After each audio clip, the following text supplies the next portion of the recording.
Assalamualaikum warahmatullahi wabarakatuh. Waalaikumsalam warahmatullahi wabarakatuh. Baik anak-anak, apa kabar kalian hari ini? Alhamdulillah sehat Pak, baik. Alhamdulillah baik ya. Baik, sebelum Bapak mulai, Bapak akan absen kalian satu persatu dulu ya. Oke. Ismail, Hadir Pak. Fauzan, Hadir Pak. Hamzah. Aduh, gimana ini? Masa masih pagi, udah tidur? Astagfirullah. Habis tahajud ya kamu? Enggak Pak. Habis ngapain semalam? Main game Pak. Oh, main game lagi.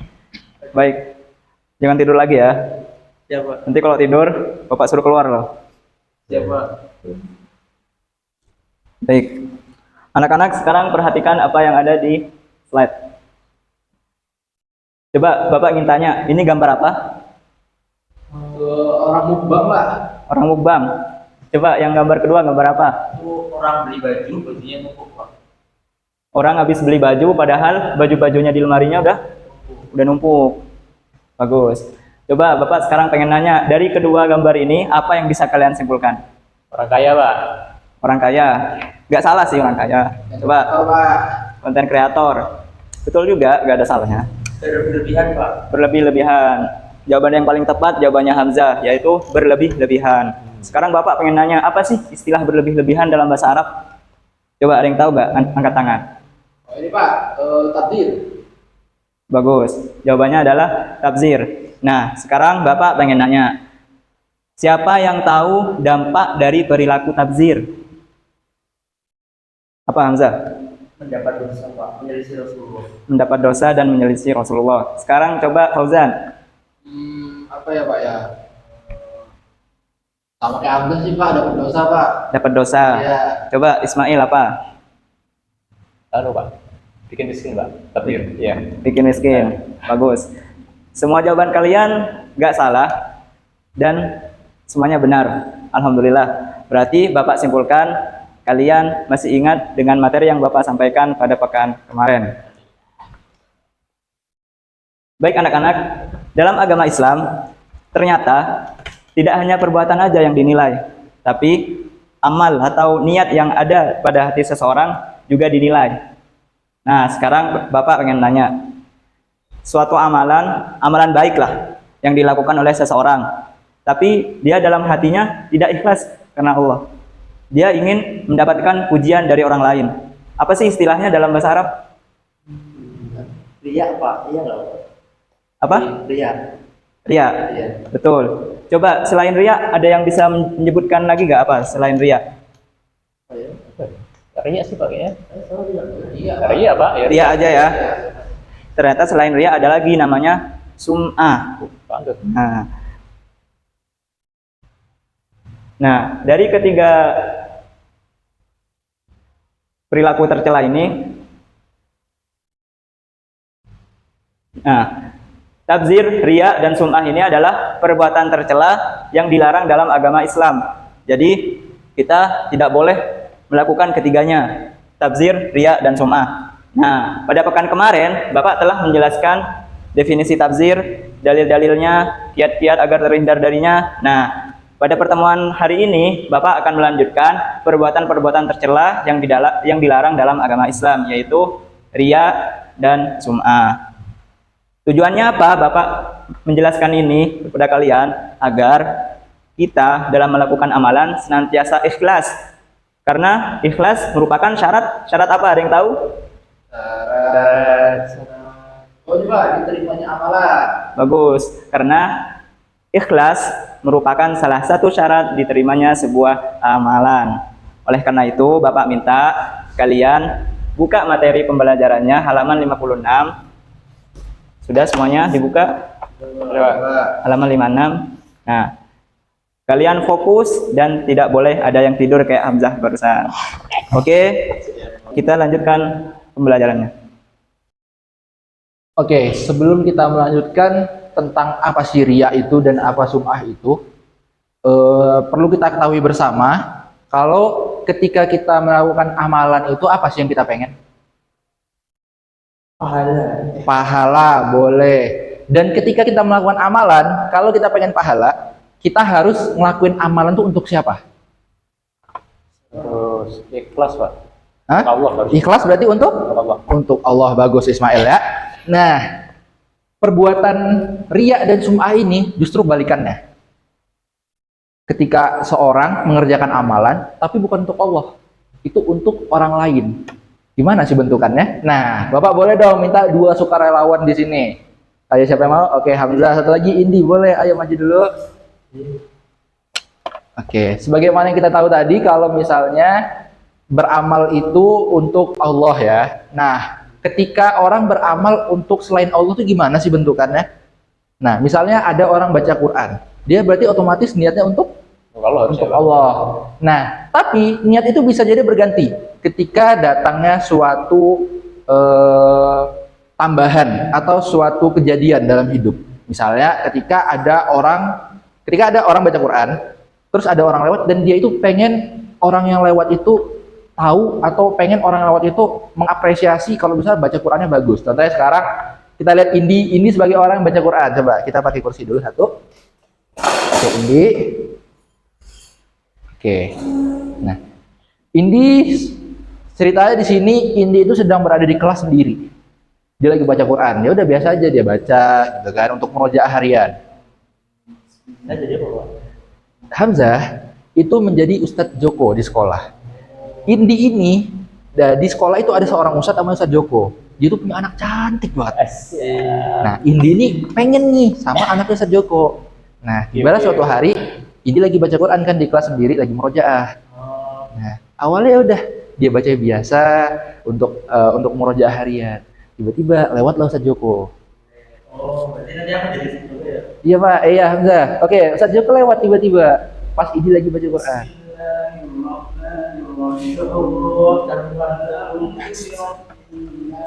Oke, sudah cukup. Oke, boleh ini maju dulu. Oke.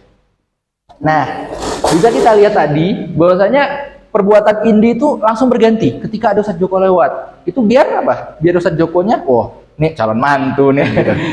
Oke, Hamzah dan Indi boleh dulu. Oh, habis baterai. Oke, nah sekarang kita akan belajar apa itu riya. Riya itu dari bahasa Arab, yaitu dari kata ro'ayaro yang berarti melihat. Kalau secara istilahnya riya itu dilakukan ketika kita ingin amalan kita itu dilihat oleh orang. Oke, sebentar ya, bapak-bapak habis baterai.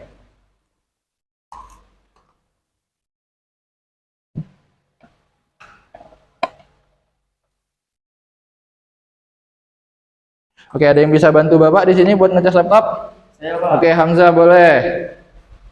Monggo Hamzah ya. Oke, kita lanjut ya pelajaran kita. Riya itu, ayo fokus dulu. Oke. Sampai? Fokus dulu Ismail. Indi. Oke, kita fokus dulu ya. Riya itu dilakukan ketika seorang ingin amalannya dilihat oleh orang lain. Dalam Al-Quran, Allah menceritakan tentang orang riya.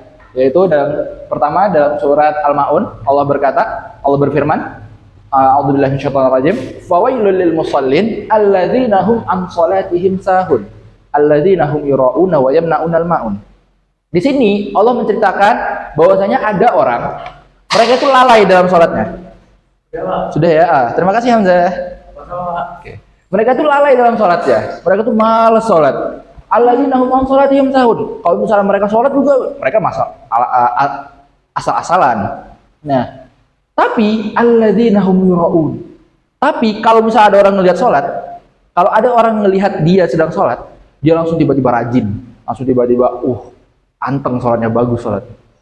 Nah, dan di ayat lain Allah juga menceritakan, Allah juga mengisahkan tentang orang-orang yang berbuat riya ini, dan Allah mensifatkannya itu kepada orang-orang munafik. Yaitu Allah berfirman, innal munafiqina yukhadi'una Allah wa huwa khadi'uhum wa idza qamu ila sholati qamu kusala yura'unan nas. Nah, sebagaimana di ayat yang sebelumnya Allah juga mengatakan di sini bahwasanya riya itu adalah perbuatan orang-orang munafik. Ya, Allah mengaitkan perbuatan riya dengan orang munafik. Wa idza qamu ila sholati qamu kusala. Mereka itu ketika mau sholat, mereka itu malas. Yura'unan nas. Nah, ketika orang-orang lihat, barulah mereka rajin sholat dan lain hal sebagainya. Nah, apakah riya itu hanya terbatas di sholat? Ketika ayat ini mengatakan bahwasanya riya itu terjadi di sholat, tidak. Nabi juga mengatakan, Inna akhwafa ma akhafu alaikum syirkal asghar. Qalu wa ma syirkal asghar ya Rasulullah? Qala riya. Nah, di sini Nabi itu tidak mengatakan bahwasanya riya itu hanya terjadi pada ibadah sholat, tapi juga bisa terjadi pada semua ibadah-ibadah yang dilakukan di keseharian kita. Nah, di sini Nabi mengumumkan bahwasanya riya itu bisa terjadi di amal ibadah apa saja. Nah, turunan dari riya kita mengenal yang namanya sum'ah dalam Islam. Perbedaannya ketika riya mereka berdua sama-sama dari bahasa Arab, yang kalau riya dari ro'aya roh, sum'ah itu dari sami'a yasma'u, yang artinya mendengar. Nah, ketika riya itu menunjukkan amalan, riya ini membicarakan amalan kepada orang lain. Nah, Nabi bersabda tentang sum'ah ini, man ra'a Allah bihi wa man sama'a sama Allah bihi. Nah, di sini peringatan bahwasanya orang yang pengen riya itu akan orang yang pengen riya itu akan dibantu sama Allah. Wa man sama'a sama Allah bihi. Dan orang yang pengen sum'ah itu dibantu sama Allah. Dibantunya apakah untuk kebaikan? Bukan. Dibantunya itu agar mereka tuh semakin terjerumus dalamnya. Oke. Kita tahu riya dan sum'ah dari pengertiannya. Sekarang kita akan mengkomparasikan keduanya. Apa keduanya sama? Iya, keduanya ini memiliki sisi kesamaan. Sisi kesamaannya adalah di tujuannya, agar orang-orang tahu dan melihat apa amalan yang mereka kerjakan. Nah, untuk perbedaannya adalah tentu ada. Perbedaannya dari beberapa sisi, yaitu dari media penyampaiannya. Riya itu dilakukan dengan melihatkan. Jadi orang itu seperti ini tadi, dia mengeraskan bacanya agar orang lain melihat dia bahwasanya bacanya bagus. Sum'ah melalui pendengaran. Nah, seperti orang yang contohnya sum'ah seperti orang yang dia sholat, kemudian dia sholat tahajud tadi malam. Pagi dia ngomong-ngomong ke orang, kalau misalnya, oh tadi malam saya sholat tahajud dan segala macamnya. Kemudian dari caranya, riya itu menampakkan amal secara langsung. Dan sum'ah menceritakan amalan. Karena caranya sudah berbeda, maka penggunaannya akan berbeda juga. Riya penggunaannya ketika sedang melakukan amalan. Nah, sum'ah penggunaannya ketika setelah melakukan amalan. Nah, di sini nih Bapak lihat ini udah banyak yang nggak fokus nih. Contohnya nih ada yang ngobrol. Waduh, kalau ngobrol tentang pelajaran sebenarnya bagus. Diskusi tentang pelajaran sebenarnya bagus. Tapi pelajaran kita riya dan sum'ah. Bapak takutnya nih, alhamdulillah dari malam habis sholat tahajud terus lagi enggak, semoga enggak ya. Biar tetap fokus. Coba Ismail boleh tukar duduk dulu sama Indi ya. Ya. Oke. Riya dan sum'ah ini orangnya itu pengen orang lain ngelihat, orang lain tahu tentang amalan dan dia. Tapi kita harus ingat tentang satu prinsip, yaitu adalah prinsip ilmu akar. Apa itu ilmu akar, Pak? Ilmu akar adalah akar. Dia itu kan berada di bawah tanah. Dia itu bekerja dalam sunyi di bawah tanah. Kita nggak ngelihat nih kerjaan dia apa. Tapi tetap memberikan kekuatan agar pohon tetap berdiri tegak. Dia mengikat tanah agar tanah itu tidak los kena air. Kalau akarnya tunggal, tapi kalau akarnya gambut kayak sawit ntar. Enggak. Oke.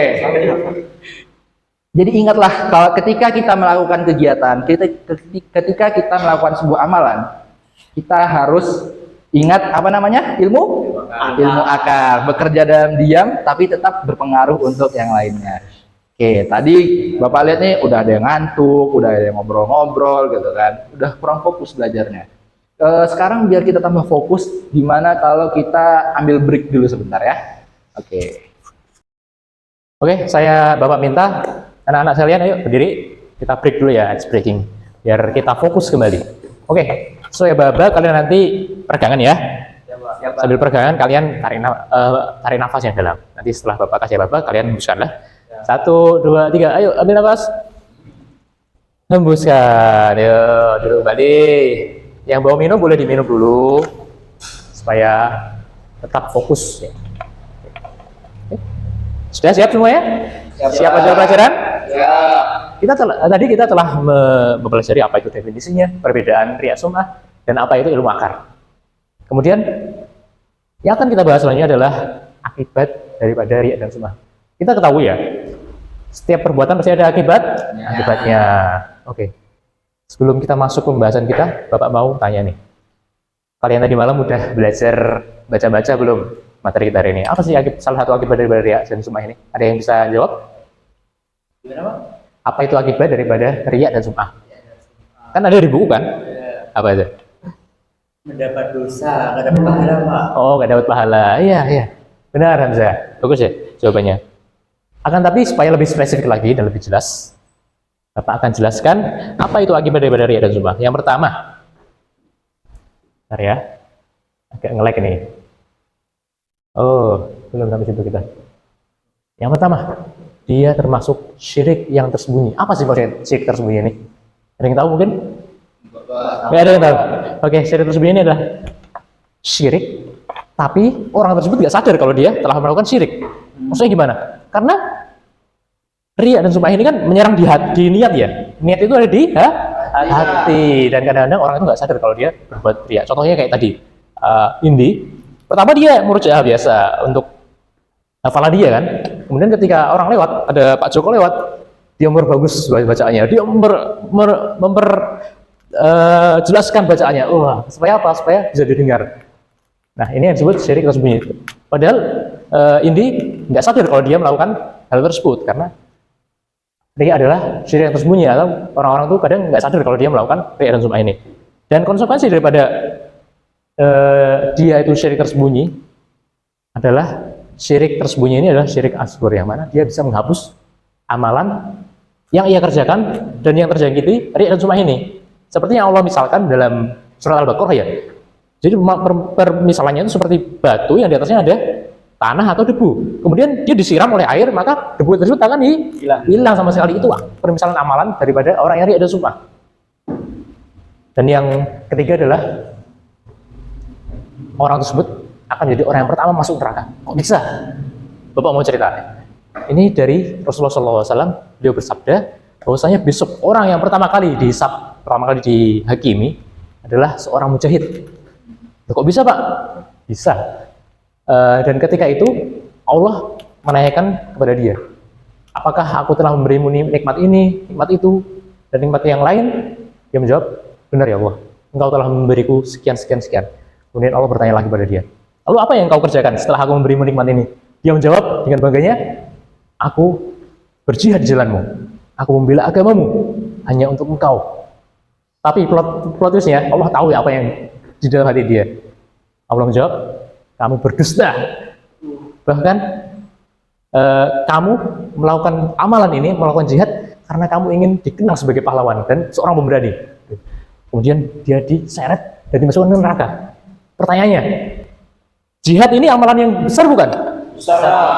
Bahkan dia adalah amalan yang paling puncak ya, karena dia merelakan jiwanya, hartanya untuk membela agama Allah. Tapi kenapa dia dimasukkan ke neraka? Ada yang tahu? Coba dianalisis. Itu Pak, karena dia berbohong Pak, berbohong pada niatnya. Berbohong pada niatnya. Oke, bagus Fauzan, karena dia ini melakukan amalan tersebut bukan semata-mata karena Allah.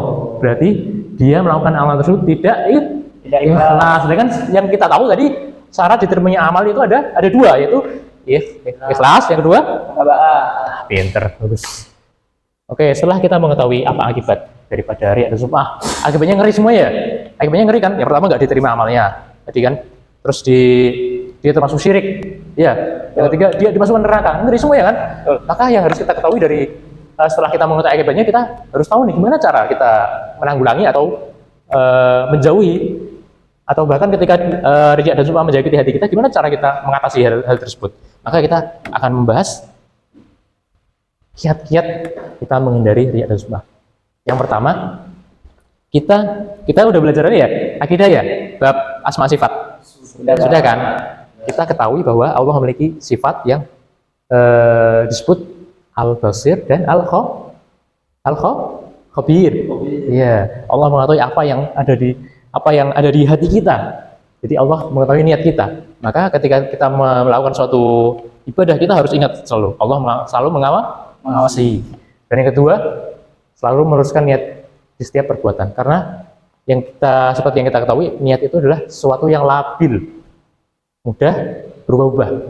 Kadang-kadang gini baik, kadang-kadang buruk ya. Kadang-kadang dia pertamanya dia niat untuk ibadah ikhlas karena ada suatu faktor mungkin kayak tadi Pak Joko lewat, yang anaknya cantik berubah dia, labil kan dia. Jadi setiap kita beribadah dan kita terasa nih ada sesuatu nih di niat kita langsung ingat harus memperbaiki niat kita. Yang ketiga, mohon pertolongan kepada Allah Subhanahu Wa Taala nih. Nabi SAW mengajarkan pada kita ada suatu doa yang mana doa ini bisa membantu kita untuk menghindari riya dan sumpah. Apa itu doanya? Ayo, mau kalian menghafal doa ini dan kita baca bersama-sama. Yuk, Bismillah. Allahumma inna na'udzubika. Allahumma inna na'udzubika Min an nusyrika bika syai'a. min an nusyrika bika syai'an Na'lamuhu. na'lamuhu Wa nastaghfiru. wa nastaghfiruka Wa nastaghfiruka. wa nastaghfiruka Lima la na'lam. lima la na'lam. Sudah hafal semuanya? Insyaallah. Ya. Oke. Nah, kita udah ada di penghujung pembahasan kita. Kita udah melajari apa itu pengertiannya, perbedaannya, ilmu akar, akibatnya, dan kiat-kiat menghindarinya. Yang Bapak mau dari pelajaran kita hari ini, kalian mengetahui itu semua, mengamalkannya, dan kalian lebih ikhlas dalam beramal. Menjaga keikhlasan kita semua, dan ketika kita merasakan ada sesuatu yang aneh pada niat kita bisa menghindari riya dan sum'ah ini dengan kiat-kiat yang telah Bapak jelaskan tadi. Oke. Nah, itulah yang kita pelajari pada pertemuan kali ini, yaitu tentang riya dan sum'ah. Nah, pasti kalian mendapatkan poin-poin menarik nih dari materi yang kita dapatkan pada pertemuan kali ini. Nah, sekarang Bapak pengen tanya nih, poin-poin menarik apa yang kalian dapatkan dari materi kali ini? Coba Fauzan, poin menarik apa yang kamu dapatkan? Ternyata riya itu bisa ganti-ganti niat hati, Pak. Niat hati. Oh, pinter Fauzan. Indi. Poin menariknya ini Pak, ternyata riya sama sum'ah tuh gak sama, tapi Oh, ada perbedaan. Beda ya? Ya. Pinter Indi. Berarti kamu udah paham beneran. Ismail? Rasulullah ternyata jauh-jauh hari telah memperingatkan kita mengenai riya dan sum'ah ini, dan beliau mengajarkan kepada kita apa cara untuk menghindari. Oh. Mengajarkan itu kepada kita. Pinter Ismail. Berarti bisa Bapak simpulkan kalau kalian sudah paham nih dengan materi yang Bapak sampaikan pada pertemuan kali ini. Nah, biar kalian ini lebih kuat pemahaman kalian dalam materi kali ini, Bapak bakal ngasih tugas. Aduh Pak. Nah, tugas, jadi ingat ya, ini tugasnya ada dua. Yang satu ada tugas individu, yang kedua adalah tugas kelompok. Aman ya? Semangat. Tugas individunya yaitu adalah nanti Bapak bakal ngirim link kuis di grup kelas ya. Nanti kalian kerjakan, deadline-nya hari Rabu. Itu tugas yang pertama. Tugas yang kedua adalah tugas kelompok, yaitu adalah membuat makalah dengan judul Dampak Psikologis Haus Pujian, Analisis Sifat Riya dalam Penggunaan Media Sosial. Ini ya tugasnya. Nih, bisa dibaca nih tentang mekanismenya. Nih, kemudian ini. Nih, paham nggak? Ada yang ditanyakan nggak? Kelompok Mas Mail, kelompok. Tiap orang 5 orang ya. Nanti kalian cari orangnya, cari kelompoknya, maksimal 5 orang. Bebas Mas. Siapa bebas Mail? Pak, tugasnya dicetak nggak, Pak? Dicetak ya. Nanti setelah kalian bikin dicetak. Siap? Aman ya? Paham? Nah, nih Bapak ada kata-kata nih dari Mahatma Gandhi. Siapa yang mau baca? Saya Pak. Oh, Indi, coba baca Indi. Masa depan bergantung pada apa yang kamu lakukan hari ini. Nah, masa depan bergantung pada apa yang kamu lakukan hari ini. Kalau kalian sekarang malas-malasan, nanti kedepannya kalian akan suram, gak sukses. Makanya kalian ini harus rajin pada sekarang biar kalian nanti masa depan sukses. Contohnya dengan Bapak memberi tugas biar kalian rajin. Ingat, pengen sukses? Bagus, kalian harus bersungguh-sungguh ngerjain tugas. Siap? Oke. Itulah yang bisa Bapak sampaikan kali ini. Mari kita tutup pertemuan kali ini dengan membaca doa kafaratul majlis. Subhanakallahumma wa bihamdika asyhadu an la ilaha illa anta astaghfiruka wa atubu ilaik. Assalamualaikum warahmatullahi wabarakatuh. Waalaikumsalam warahmatullahi wabarakatuh.